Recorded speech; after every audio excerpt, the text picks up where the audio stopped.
আসসালামু আলাইকুম।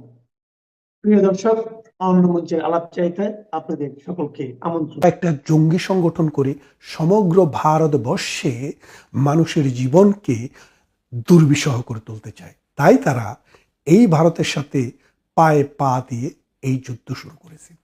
তারা শুধু ভারতের সাথে যুদ্ধ শুরু করেছে তা না, আপনারা দেখেন তারা শুরু করেছে হিন্দু নিধন।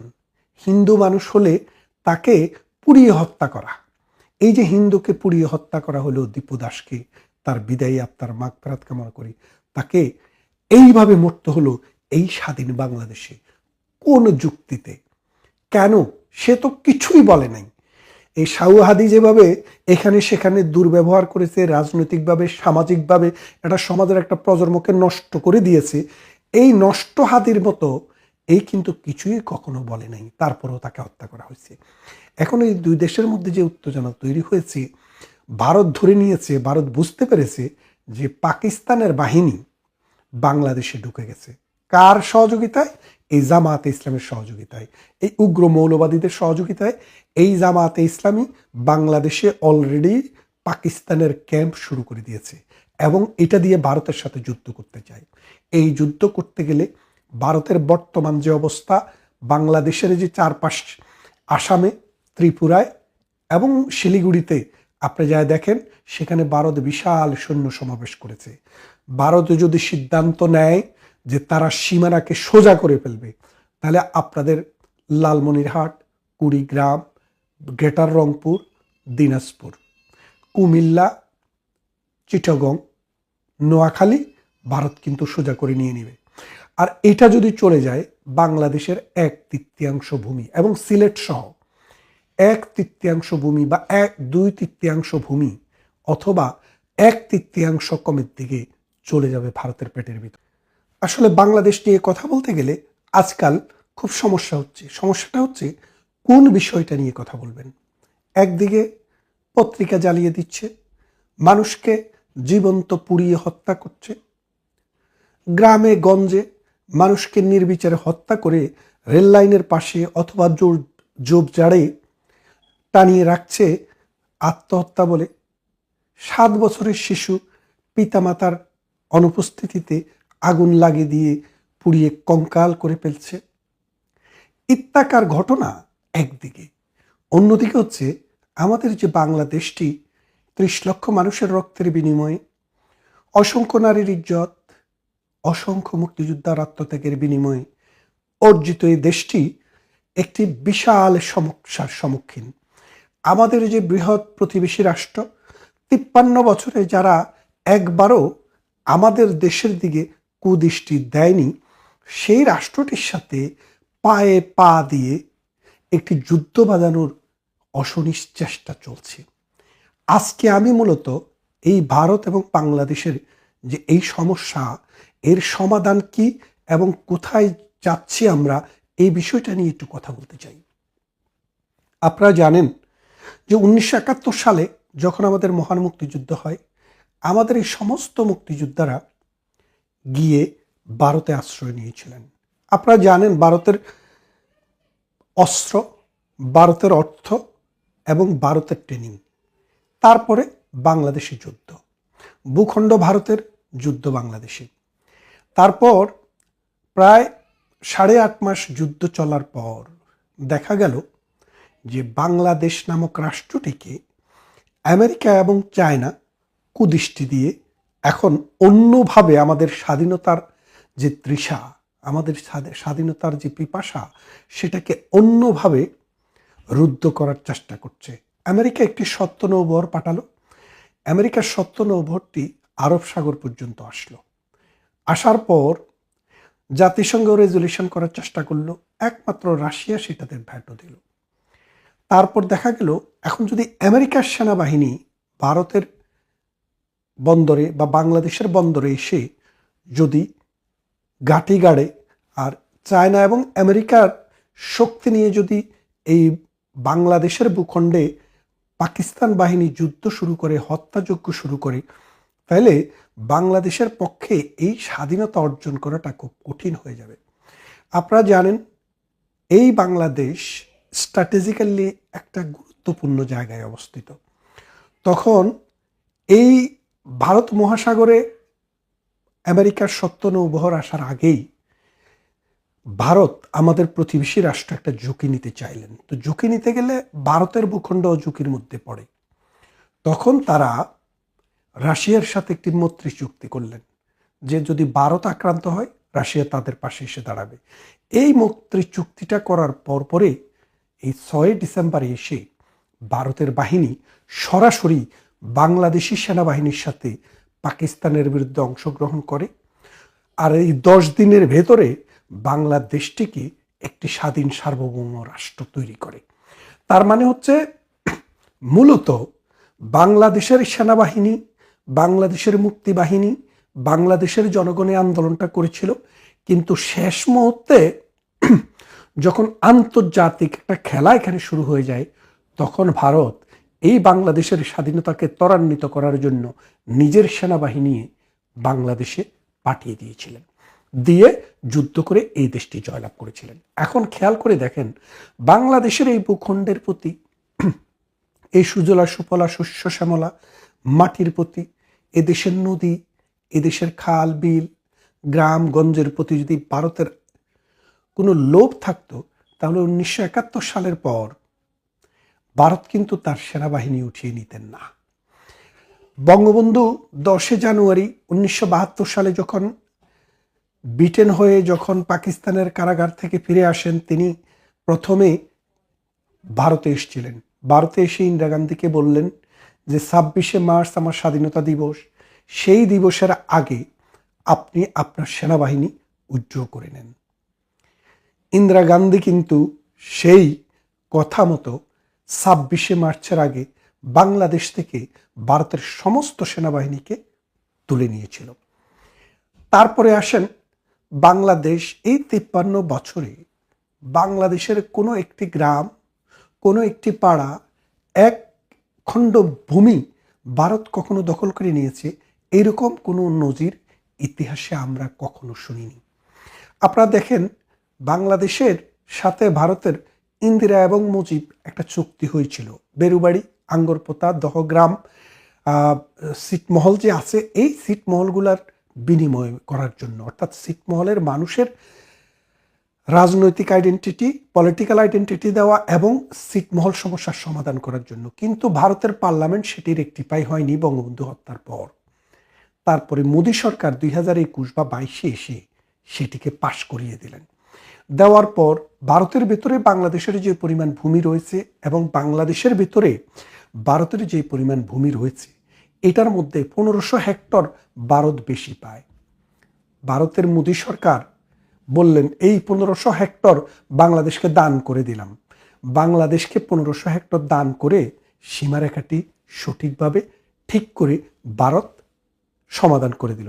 তার মানে দেখেন যখনই কোনো সমস্যা বাংলাদেশের সাথে হয়েছে ভারত কিন্তু ছাড় দিয়েছে, বাংলাদেশকে কম দেয়নি।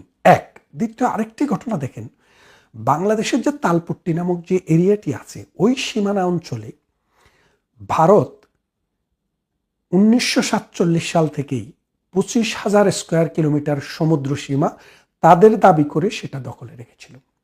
এই মোদী সরকারের সময়ে 2016 সালে প্রধানমন্ত্রী শেখ হাসিনা মোদী সরকারকে বললেন, দেখেন এটা নিয়ে দুই দেশের মধ্যে একটা মনোযাতনা আছে, একটা কাজ করেন, আমরা থার্ড কান্ট্রিতে একটা আরবিট্রেশন করি। আরবিট্রেটররা যদি বলে আপনারা নিয়ে যান, আর যদি বলে যে না এটা বাংলাদেশের ভূখণ্ডে পড়বে তাহলে আপনারা ছাড়ে দিবেন। তখন মোদী কিন্তু রাজি হলেন। তারপরে আপনারা জানেন জার্মানিতে এবং নেদারল্যান্ডে দুইটা জায়গায়, একটা বার্মার সাথে আর একটা ইন্ডিয়ার সাথে আমাদের একটা আরবিট্রেশন হলো। সেই আরবিট্রেশনে আরবিট্রেটররা ঘোষণা দিলেন যে 20,500 কিলোমিটার বাংলাদেশ পাবে আর 4,500 কিলোমিটার ভারত পাবে। ভারত সেটা মেনে নিছে। মেনে নিয়ে এই 75 বছর দখলে থাকা সমুদ্র সীমাটি বাংলাদেশকে বুঝিয়ে দিয়েছে। তাহলে আপনারা বোঝেন ভারত একটি বড় রাষ্ট্র, শুধু অর্থনৈতিকভাবে বড় তা না, সামাজিক, রাজনৈতিক এবং আন্তর্জাতিক যে গুরুত্ব, এই গুরুত্বের দিক থেকে ভারতের সাথে আমাদের যায় না, কিন্তু তারপরেও ভারত আমাদেরকে সহানুভূতি দেখিয়েছে। আমাদের দেশ, আমরা বলি নদীমাতৃক দেশ, নদী যার মাতা। বাংলাদেশের মা হচ্ছে নদী, আর নদীর মা হচ্ছে ভারত। কারণ আমাদের যে 54টি নদী, পদ্মা, মেঘনা, যমুনা, কুশিয়ারা, যত নদী আমাদের রয়েছে, এই সমস্ত নদীর উৎপত্তিস্থল ভারত। দু একটা নদী চায়নায় উৎপত্তি, তাও চায়না থেকে আসতেও ভারত হয়ে এসছে। আর বাকি সব ভারত এবং হিমালয়ে উৎপত্তি হয়েছে, ভারতের ভূখণ্ডের উপর দিয়ে বাংলাদেশে প্রবাহিত হয়েছে। এই বাংলাদেশের মা যে নদী, এই নদীর মালিকানা আমাদের, কিন্তু এই নদীর মা ভারতের। এই ভারত যদি এখন দেখেন, খেয়াল করে দেখেন, ভারতের কিন্তু অর্থনৈতিক সক্ষমতা আগের থেকে অনেক বেড়েছে। পানির ব্যবহার, বহুমাত্রিক ব্যবহার মানুষ এখন শিখে নিয়েছে। ভারত যদি এইসব নদীর পানি প্রত্যাহার করে, বাংলাদেশের পক্ষে কখনো ভারতের সাথে যুদ্ধ করে এইসব নদীর পানি বাংলাদেশে নিয়ে আসা সম্ভব না। কিন্তু ভারত সেটা করছে না। দু একটা নদীতে পারাক্ষাতে বাদ দিয়েছে, গঙ্গা নদীতে। তারপরেও কিন্তু এই বাঁধের সাথে আমাদের পানির জন্য হাহাকার ছিল। আমরা অনেককে লং মার্চ করতে দেখেছি, কিন্তু প্রধানমন্ত্রী শেখ হাসিনা লং মার্চ করেনি। বন্ধুত্বের নিদর্শন দেখিয়ে ভারতের সাথে বসে 98 সালে একটি পানি চুক্তি করেছিল, যেই পানি চুক্তিটি শেষ হয়ে যাবে আগামী বছরের সেপ্টেম্বর মাসে, 2026-এর সেপ্টেম্বরে। তাহলে আপনারা বোঝেন যে এই 26শে সেপ্টেম্বরে ভারত যদি এই গঙ্গার পানি চুক্তিটি নবায়ন না করে, তাহলে বাংলাদেশের হার্ডিঞ্জ ব্রিজের নিচ দিয়ে যে আগে এই ট্রাক চলতো, সেই ট্রাক আবার চলতে শুরু করবে। খাদ্য উৎপাদন বিশাল ঘাটতি হবে, রবি শস্য উৎপাদনে বিশাল ঘাটতি হবে। বাংলাদেশ যে খাদ্যে স্বয়ংসম্পূর্ণতা অর্জন করেছিল, সেটা আবার ধূলিসাৎ হয়ে যাবে। তার মানে ভারত আমাদের চারপাশে অবস্থিত একটি দেশ। এই দেশের 3 পাশে, এই দেশের সহযোগিতা ছাড়া এই বাংলাদেশকে 18 কোটি মানুষ নিয়ে তার এই সুজলা সুফলা ভূমির উর্বরতা ধরে রাখা কোনোভাবেই সম্ভব না। এখন বাংলাদেশের যারা ভারতের বিরুদ্ধে জিহাদ করছে, ওই শাহুয়াহাদিদের মতো যারা গলা চিল্লাচ্ছে, তারা আসলে কারা? ওরা হচ্ছে 1971 সালে যারা পরাজিত হয়েছে তাদের বংশধর। অর্থাৎ ওরা বাংলাদেশ চায়নি, বাংলাদেশের স্বাধীনতাও চায়নি। 47-এ তারা পাকিস্তান চায়নি, আর 71-এ বাংলাদেশ চায়নি। তারা আবার ভারতে ফিরে যেতে চায়, কারণ গাজওয়াতুল হিন্দ নামে তারা একটা জঙ্গি সংগঠন করে সমগ্র ভারতবর্ষে মানুষের জীবনকে দুর্বিষহ করে তুলতে চায়। তাই তারা এই ভারতের সাথে পায়ে পা দিয়ে এই যুদ্ধ শুরু করেছে। তারা শুধু ভারতের সাথে যুদ্ধ শুরু করেছে তা না, আপনারা দেখেন, তারা শুরু করেছে হিন্দু নিধন। হিন্দু মানুষ হলে তাকে পুড়িয়ে হত্যা করা। এই যে হিন্দুকে পুড়িয়ে হত্যা করা হলো, দীপু দাসকে, তার বিদায়ী আত্মার মাগফিরাত কামনা করি, তাকে এইভাবে মরতে হলো এই স্বাধীন বাংলাদেশে। কোন যুক্তিতে? কেন? সে তো কিছুই বলে নাই। এই শাহুহাদি যেভাবে এখানে সেখানে দুর্ব্যবহার করেছে, রাজনৈতিকভাবে, সামাজিকভাবে একটা সমাজের একটা প্রজন্মকে নষ্ট করে দিয়েছে, এই নষ্ট হাদির মতো এই কিন্তু কিছুই কখনো বলে নাই, তারপরেও তাকে হত্যা করা হয়েছে। এখন এই দুই দেশের মধ্যে যে উত্তেজনা তৈরি হয়েছে, ভারত ধরে নিয়েছে, ভারত বুঝতে পেরেছে যে পাকিস্তানের বাহিনী বাংলাদেশে ঢুকে গেছে। কার সহযোগিতায়? এই জামায়াতে ইসলামের সহযোগিতায়, এই উগ্র মৌলবাদীদের সহযোগিতায় এই জামায়াতে ইসলামী বাংলাদেশে অলরেডি পাকিস্তানের ক্যাম্প শুরু করে দিয়েছে, এবং এটা দিয়ে ভারতের সাথে যুদ্ধ করতে চায়। এই যুদ্ধ করতে গেলে ভারতের বর্তমান যে অবস্থা, বাংলাদেশের যে চারপাশ, আসামে, ত্রিপুরায় এবং শিলিগুড়িতে আপনি যা দেখেন, সেখানে ভারত বিশাল সৈন্য সমাবেশ করেছে। ভারত যদি সিদ্ধান্ত নেয় যে তারা সীমানাকে সোজা করে ফেলবে, তাহলে আপনাদের লালমনিরহাট, কুড়িগ্রাম, গ্রেটার রংপুর, দিনাজপুর, কুমিল্লা, চিটাগং, নোয়াখালী ভারত কিন্তু সোজা করে নিয়ে নেবে। আর এটা যদি চলে যায়, বাংলাদেশের 1/3 ভূমি এবং সিলেট সহ 1/3 ভূমি বা 2/3 ভূমি অথবা 1/3 কমের দিকে চলে যাবে ভারতের পেটের ভিতরে। আপনি যুদ্ধ করবেন? যুদ্ধ করেন। ভারতের সাথে যুদ্ধ করার মতো কোনো সামর্থ্য বাংলাদেশের নেই এবং থাকার কথাও না। কারণ হচ্ছে, দেখেন, ভারত হচ্ছে 150 কোটি মানুষের দেশ। তাদের যোদ্ধা, তাদের রিজার্ভ ফোর্স, তাদের police, Ansar, border security guard সব কিছু মিলিয়ে প্রায় ১.৫ কোটি মানুষ যুদ্ধ করার জন্য তৈরি। আর আপনার আছে কি ১,৮০,০০০ সেনাবাহিনী আর ১,৮০,০০০ পুলিশ বাহিনী। ৩-৪ লাখ আনসার মানসার মিলিয়ে আপনি যদি যুদ্ধে যান, ভারতের সেনাবাহিনী যদি বাংলাদেশের ৩ দিক থেকে দাঁড়িয়ে দাঁড়িয়ে যদি পেশাব করা শুরু করে, তারপরেই কিন্তু আপনার বাহিনী পেশাবের তলে ডুবে যাবে। তাহলে এখন বুঝতে হবে ভারতের সাথে কি আমাদের সমঝোতা দরকার, ঐক্য দরকার, নাকি যুদ্ধ দরকার। আপনাকে বুঝতে হবে স্ট্র্যাটেজিটা কি। স্ট্র্যাটেজিটা হচ্ছে আমরা অর্থনৈতিকভাবে সমৃদ্ধি অর্জন করা, আমরা সামাজিকভাবে আমাদের সমাজকে উন্নত করা, আমাদের মানুষের জীবন মান উন্নত করা, আমাদের শিক্ষাকে উন্নত করা, ট্রান্সপোর্টেশনকে উন্নত করা, মানুষের জীবনের মান বৃদ্ধি করা। এই জামাতে ইসলামী, এই মৌলবাদী গোষ্ঠী, এই জঙ্গি গোষ্ঠী কখনো এটা চায় না। তারা চায় এই সমাজে সবসময় একটা ফিতনা তৈরি করে রাখতে। আর এই ফিতনার ধারাবাহিকতায় ভারতের সাথে আজকে পায়ে পা দিয়ে যে সংগ্রাম, যে আন্দোলন বাংলাদেশে এই শাহহাদিরা শুরু করেছে, সেটা সমাধান করতে গেলে বাংলাদেশ তার অর্ধেক ভূখণ্ড হারাবে।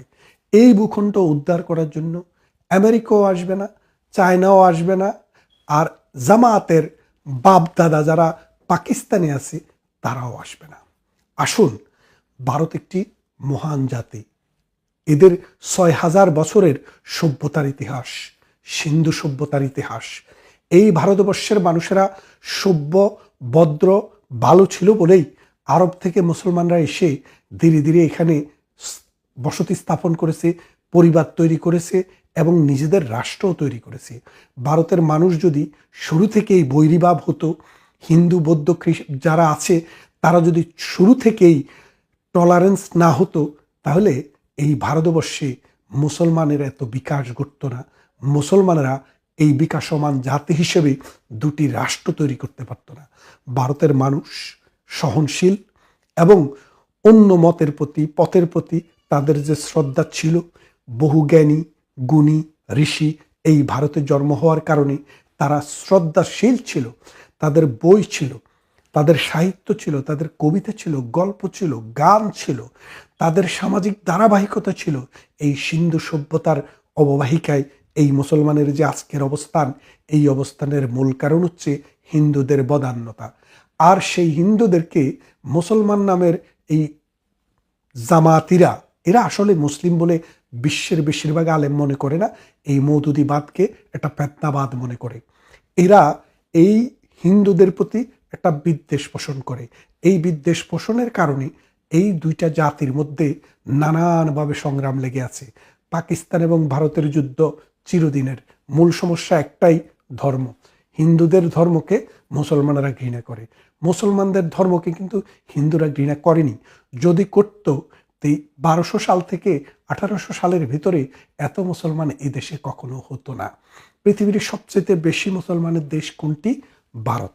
আপনি যদি যান, খবর করে দেখেন, ইন্দোনেশিয়া কাগজে কলমে থাকলেও ২৯ বা ৩০ কোটি মুসলমানের দেশ যদি ইন্দোনেশিয়া হয়, ভারতে প্রায় ৩২ কোটির মতো মুসলমান আছে।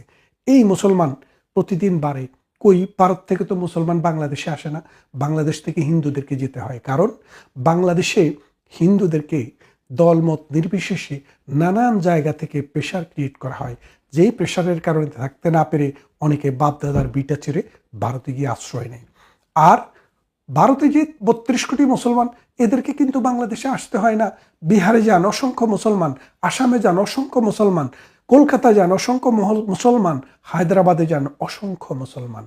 তাইলে এই মুসলমানরা যদি ভারতে বসবাস করতে পারে, শান্তিতে বসবাস করতে পারে, থাকতে পারে, বংশবৃদ্ধি করতে পারে, দিনের পর দিন ওদের উপরে কোনো অত্যাচার নির্যাতন না থাকে, তাহলে বাংলাদেশের এই কুলাঙ্গাররা কেন হিন্দু ধর্মের মানুষের প্রতি এই অত্যাচার নির্যাতন করে?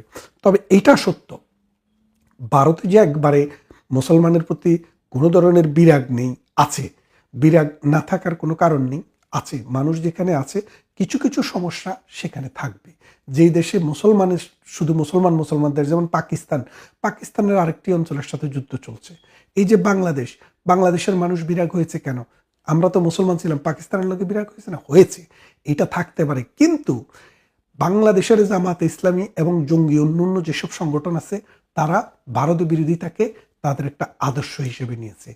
এই আদর্শটা হচ্ছে মানবতার বিরুদ্ধে, সভ্যতার বিরুদ্ধে। যেমনটা আমি বলছিলাম যে প্রথম দিক থেকে যদি হিন্দুরা যদি স্ট্রংভাবে মুসলমান ধর্মের বিরোধিতা করতো তাহলে এদেশে ইসলাম প্রসার হতো না। আসুন, যুদ্ধ নয়, এই ভালো একটি প্রতিবেশী, এই বন্ধুপ্রতিম, সংস্কৃতিবান, বুদ্ধিভিত্তিক চেতনার সমাজের একটি প্রতিভূ হচ্ছে ভারত। সেই মহাভারতের সাথে আমাদের এই সমস্যাটিকে আলোচনার ভিত্তিতে সমাধান করে দুটি রাষ্ট্র, বন্ধুপ্রতিম রাষ্ট্র হিসেবে আমরা সহাবস্থান করি। যুদ্ধ নয়, শান্তি চাই।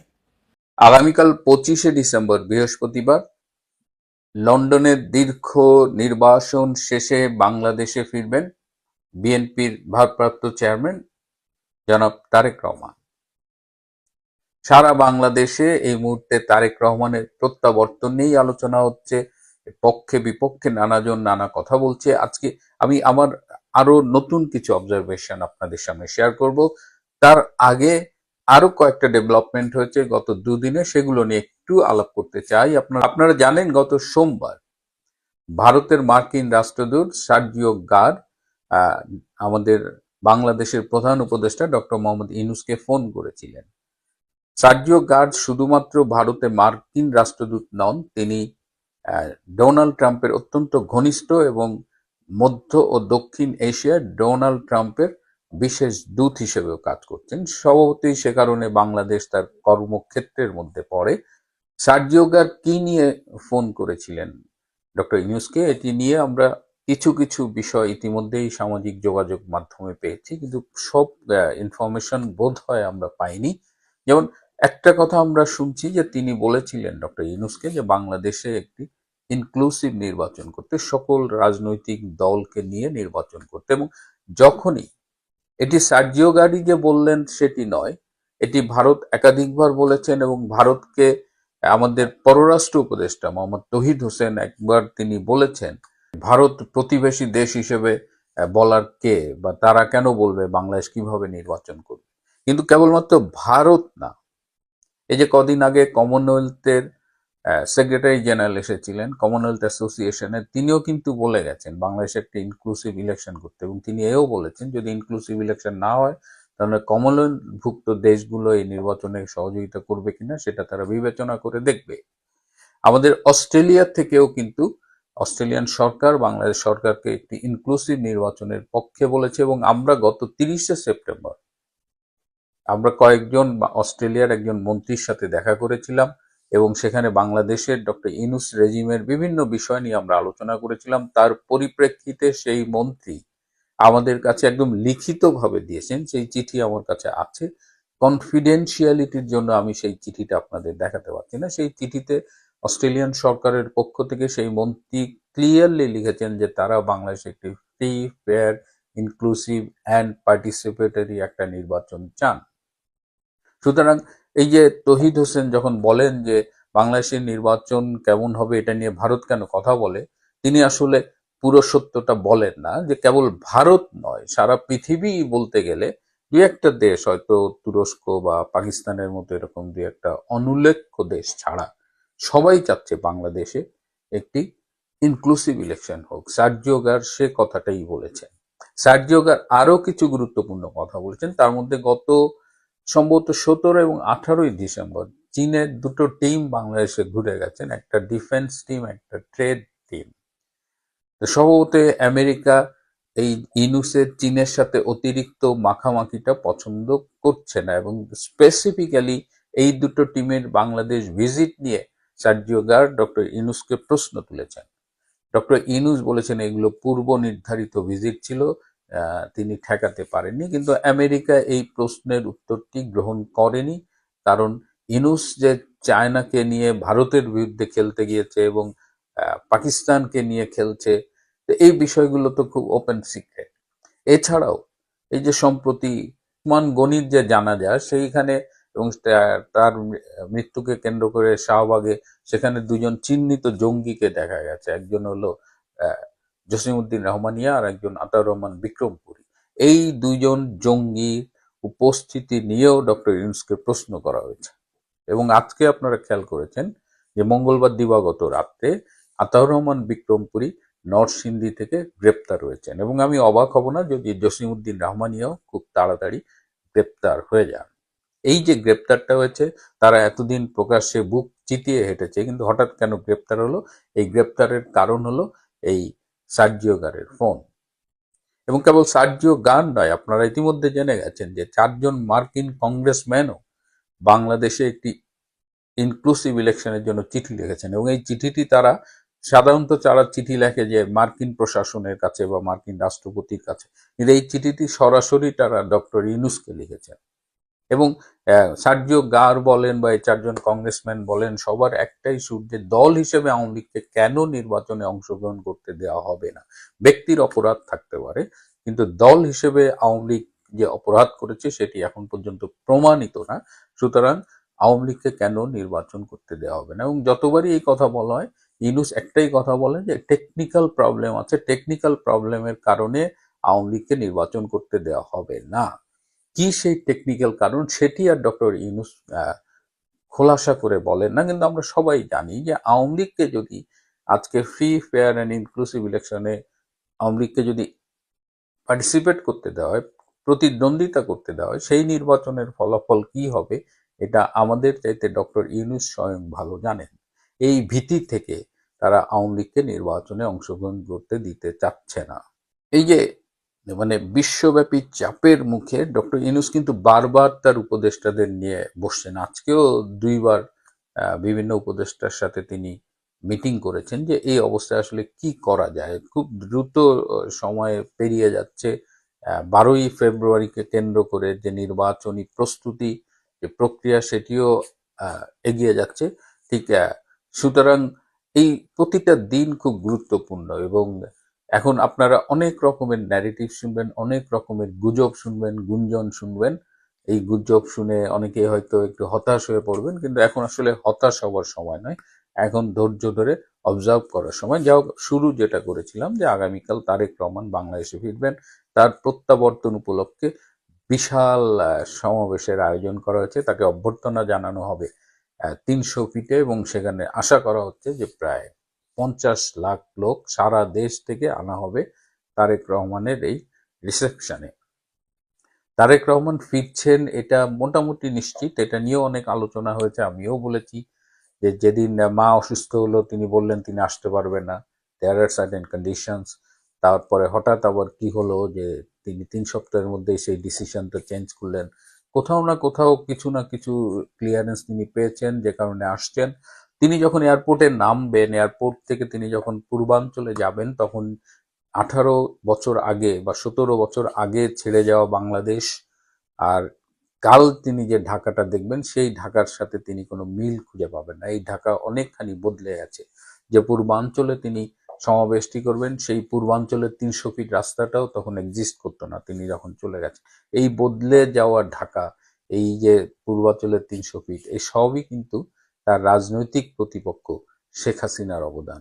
শুধু যে অবকাঠামোগত পরিবর্তন হয়েছে তাই নয়, গত 17 মাসে শেখ হাসিনার আমলের উন্নয়নের পাশাপাশি বাংলাদেশের রাজনীতিতে যে পরিবর্তনটা হয়েছে, বাংলাদেশের রাজপথে এখন জঙ্গি সংগঠন ISIS এর পতাকা ওড়ে, বাংলাদেশের জঙ্গিরা এখন প্রকাশ্যে বুক চিতিয়ে ঘুরে বেড়ায়, বাংলাদেশে যখন তখন মানুষকে আগুনে পুড়িয়ে হত্যা করা হয়, যখন তখন তাকে জবাই করা হয়, ধর্ষণ করা হয়, নির্যাতন করা হয়, সেই বাংলাদেশের যে রাজনৈতিক আবহে তিনি পদার্পণ করবেন, এবং গত 17 মাসে তার নিজের দল বিএনপি যে পরিমাণ অন্যায়, অত্যাচার, চাঁদাবাজি, ধর্ষণ, লুণ্ঠন, নিপীড়নে অংশগ্রহণ করেছে, সেই রাজনৈতিক দলের নেতৃত্ব তিনি কতটা দিতে পারবেন সাফল্যের সাথে, সেই প্রশ্নটি কিন্তু আমি তার প্রত্যাবর্তনের আগে আপনাদের সামনে রেখে গেলাম। তারেক রহমান যে বাংলাদেশে ফিরবে, যে রাজনীতিতে ফিরবে, সেটি খুব সহজ সরল কোনো সমীকরণ নয়। এমনকি তিনি কোনো সহজ সরল সমীকরণের অংশ হিসেবেও বাংলাদেশে ফিরছেন না। তার সামনে বিশাল রাজনৈতিক চ্যালেঞ্জ, তার সামনে ডেফিনেটলি নিরাপত্তার চ্যালেঞ্জ। যদিও তার নিরাপত্তার দায়িত্বে যারা রয়েছেন, একজন রিটায়ার্ড ব্রিগেডিয়ার দেখলাম তিনি বলছেন যে তারা সরকারের কাছে এসএসএফ চাননি, ঝুঁকির চাইতে তাদের প্রস্তুতি নাকি অনেক বেশি। ফেয়ার এনাফ, শুনে ভাল লাগলো, কারণ রাজনৈতিক এই ঝুঁকি এগুলো আসলেই আমরা কেউ চাই না। তারপরেও নিজের রাজনৈতিক দলের অবস্থা, যেটি অবশ্যই প্রচন্ড সমালোচিত হচ্ছে এই মুহূর্তে, এবং মাজুল বাংলাদেশের জঙ্গিদের যে অবাধ বিচরণ, এবং তিনি যে রাজনৈতিক ধারার নেতৃত্ব দেন, বাংলাদেশে অ্যান্টি আওয়ামী লীগ রাজনৈতিক ধারাটার যে নেতৃত্ব দেন, সেটি কখনো ভারত বিরোধী, কখনো মুক্তিযুদ্ধ বিরোধী, এই একটা জগা খিচুড়ি রাজনীতির নেতৃত্ব দেন, সেটি তিনি কিভাবে সামাল দেবেন, এত বছর পর দেশে ফিরে তিনি পারবেন কিনা, সেই প্রশ্নগুলো দেখার জন্য আমাদের অপেক্ষা করতে হবে। তবে আগামী দিনগুলোতে পরিস্থিতি কোন দিকে যাবে, একটু ধৈর্য সহকারে আপনারা অপেক্ষা করেন, অনেক কিছুই ঘটবে এমন প্রত্যাশাটাই করছি। প্রিয় বন্ধুরা, আজ এ পর্যন্তই। ভালো থাকবেন, সুস্থ থাকবেন, তার চেয়েও জরুরি হলো নিরাপদে